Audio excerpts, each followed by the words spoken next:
All right, fraction equations. We're going to be solving one-step fraction equations. So it's the same rules for solving equations for whole numbers.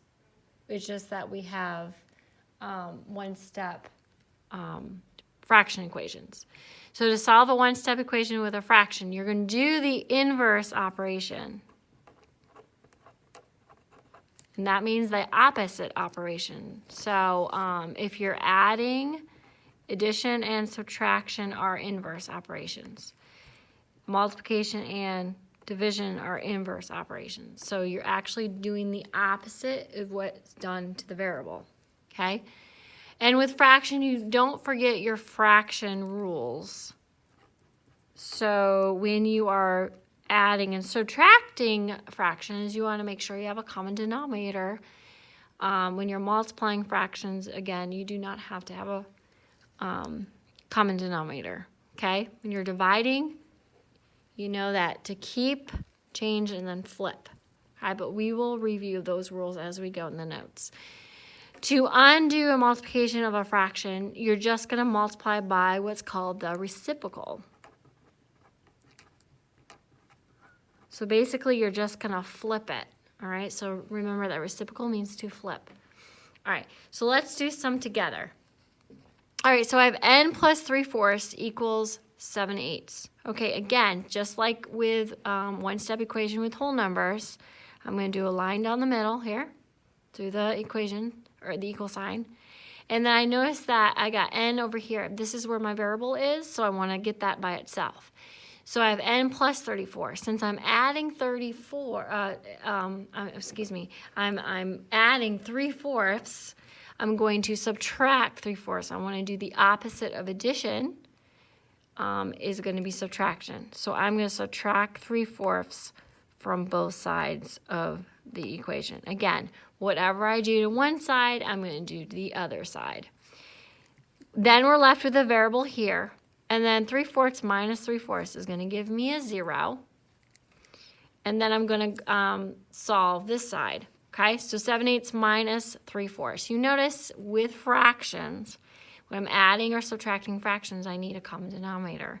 Well, what's a common denominator of 8 and 4? 8 is going to be a common denominator. So we're going to say 7/8. 3/4 equals how many 8s? So 4 times 2 is 8. So 3 times 2 is 6, which is 6/8, okay? And then I can subtract because they both have a common denominator. So 7 minus 6 on top is 1, and then 8 on the bottom, okay? And again, to check it, I can take whatever I got as my solution, and I can plug it back into the original equation. So my original equation was n plus 3/4 equals 7/8. And then I can just substitute the 1/8.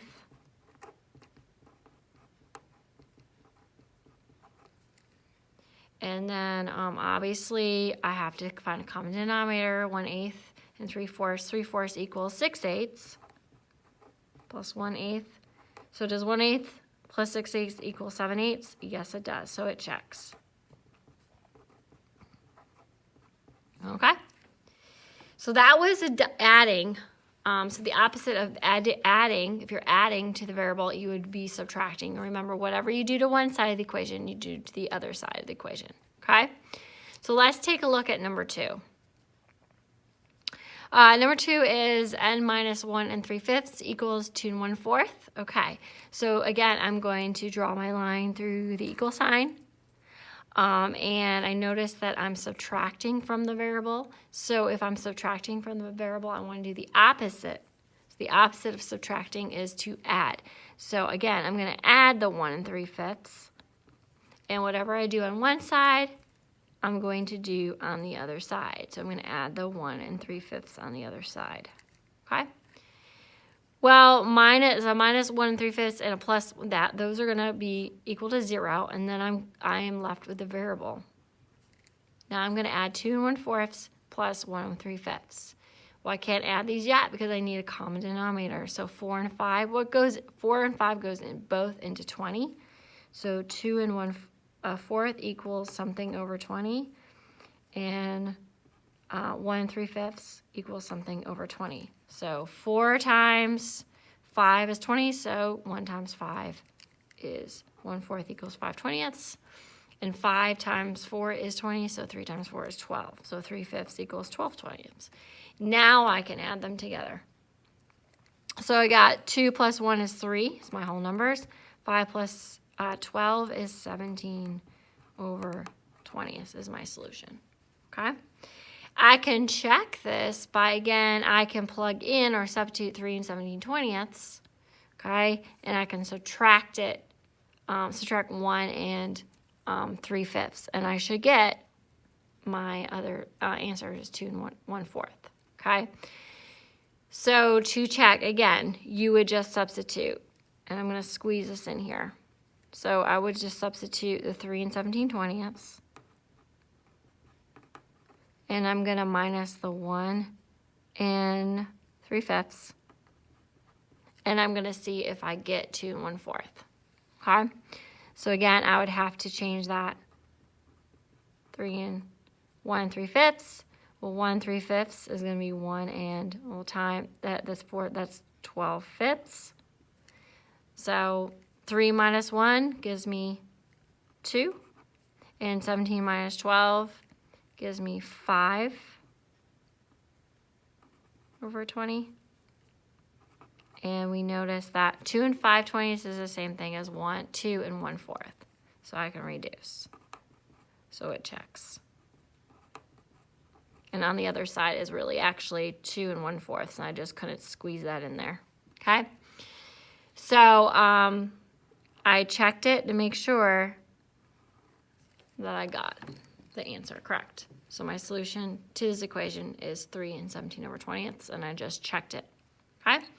So that was a subtracting. The inverse would be an addition, okay? The next one I have, okay, I have 5a equals 1/9. Okay, this is a multiplication equation. So again, I'm going to put my line in the center or down through the equal sign. 5a equals 1/9. So again, what's being done to the variable is multiplication. Well, what's the opposite of multiplication? What's the inverse of multiplication is division. So I'm actually going to divide by 5, and I can just show it this way: divide by 5 or put a slash, okay? 1/9 divide by 5, okay? Well, if I divide by 5, this becomes a 1, and then I'm left with the variable, okay? Now I'm going to do 1/9 divide by 5. So don't forget about your rules for division. So you want to keep your first fraction, change the sign to a multiplication, and then you're going to flip. So now you're multiplying. So my answer would be 1 over 45, or 1/45, okay? I can go ahead and check this by substituting what my answer is into the equation. So I could just substitute 5 where a is, or put the solution to where a is. So that's 1/45, and I should get 1/9, okay? So we see that 5 times 1 is 5 over 45, and 5 over 45 actually reduces to 1/9, so that checks, okay? All right, this one right here, number 4, okay? So 4/5 times m equals 9/10. So you notice where the variable is. We'll draw my line here, okay?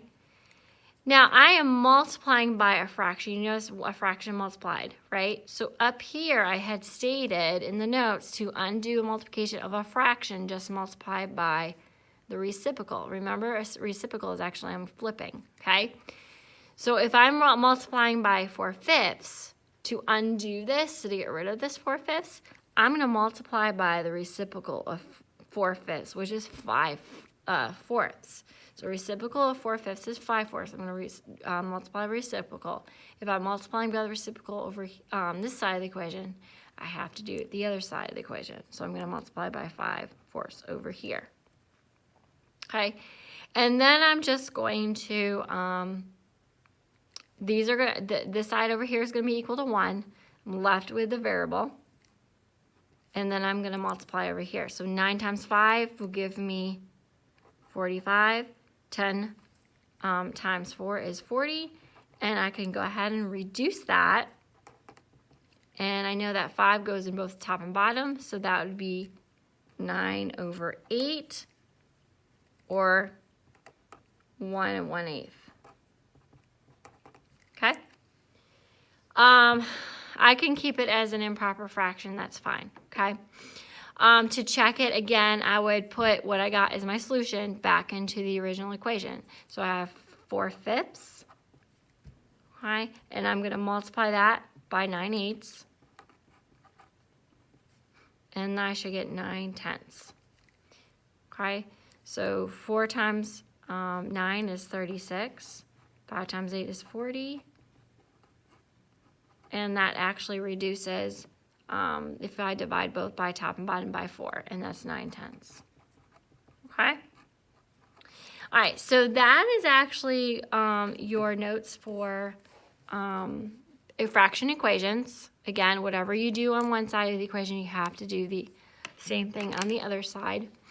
And this is what I want you to do on your own. Try these bottom two on your own.